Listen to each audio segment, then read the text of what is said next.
હડાળા ગામના અનુસૂચિત જાતિ સમાજનું સ્મશાન નિયમ ન કરાતા ગામના લોકોને હાલાકી। 3 વર્ષથી સ્મશાન મંજૂર કરવામાં અરજી કરેલ છે, પરંતુ આજ દિન સુધી કોઈ પણ નિરાકરણ લાવવામાં આવ્યું નથી। અમદાવાદ જિલ્લાના ધંધુકા શહેરના હડાળા ગામમાં ગામ વચ્ચે એક જ સ્મશાન ફાળવવામાં આવ્યું છે।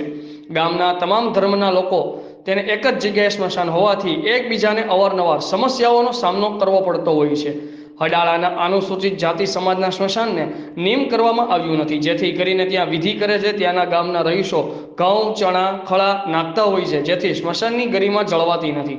આમ દફન કરેલ જગ્યા ઉપર ટ્રેક્ટરો ફેરવવામાં આવે છે, જે દફન વિધિ કરેલ જગ્યા પર યોગ્ય ના કહેવાય। અનુસૂચિત જાતિ સમાજને 3 વર્ષથી સ્મશાન મંજૂર કરવા માટે ધંધુકા તાલુકા પંચાયત, મામલતદાર તેમજ કલેક્ટર સુધી વારંવાર અરજીઓ કરી હોવા છતાં આજ દિન સુધી કોઈ પણ નિરાકરણ લાવવામાં આવ્યું નથી।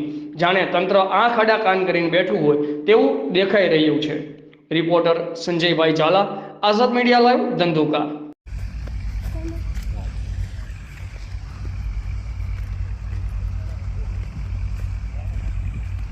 તારો લઈ લો વિડીયો।